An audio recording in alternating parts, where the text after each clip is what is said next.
It's 8:30. Good morning, I'm Jessica Rouse with Hunter News. Newcastle's transport revolution is well underway in the city, with the state government announcing further plans and improvements yesterday.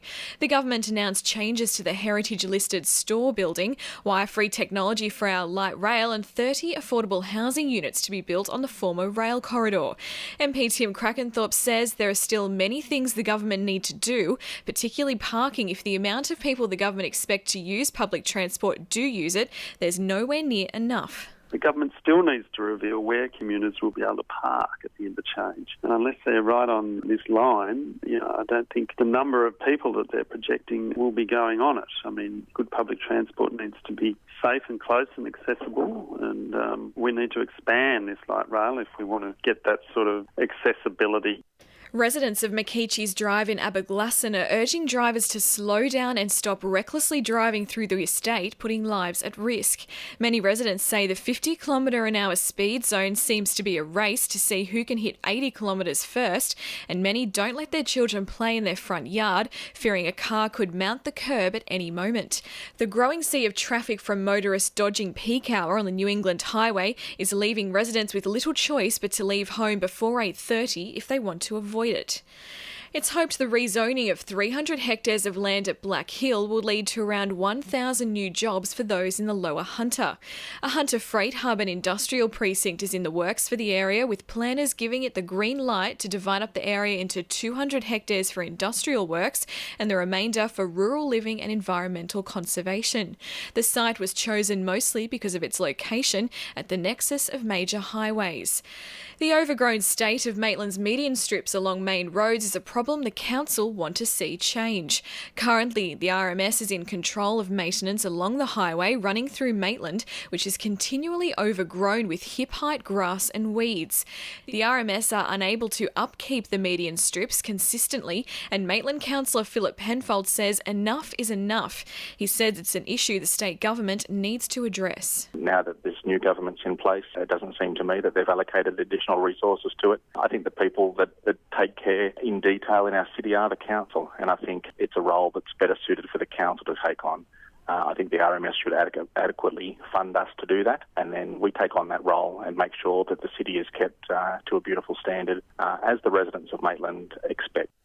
Australian shareholders of Yancoal can expect to see the sale of Rio Tinto's Hunter Valley arm Coal and Allied to be finalised this year, with the Chinese entity successfully clearing the Federal Foreign Investment Review hurdle. The $3.2 billion sale was announced in late January and can now go ahead, making it the largest acquisition by a Chinese government entity of Australian assets. Yancoal already runs a handful of coal sites across the country, and this stake in the Hunter's coal industry will further their strategic advantage in the country's coal industry. And Lake Macquarie Council will start a recruitment process to find a new general manager after Brian Bell announced his retirement yesterday. Brian Bell has been an active member of local government for 50 years and spent 11 of those as the general manager of Lake Macquarie. In a statement, Mayor Kay Fraser says he was an outstanding member of the council and oversaw a period of strong financial and operational management throughout his time. Sport for our sponsor, PRD Nationwide East Maitland. Following the sacking of coach Mark Jones and receiving the wooden spoon, former Central Coast Mariner Roy Donovan is today believed to be signing on the dotted line for a 2-year contract with the Newcastle Jets. O'Donovan is one of 6 players Jones had been in negotiations with before he was booted from the club over the weekend. The 31-year-old was the Mariners' top goal scorer with 20 and has played 17 Premier League games for Sunderland. The Newcastle North Stars will chase a third consecutive Australian Ice Hockey League title with a fresh batch of imports after a mass exodus of former players.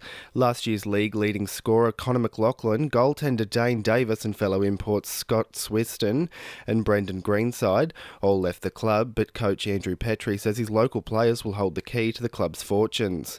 And tensions are rising in the NPL after Maitland football manager Mick Mirish did not accept Western's offer to host last Friday's match, which was eventually washed out.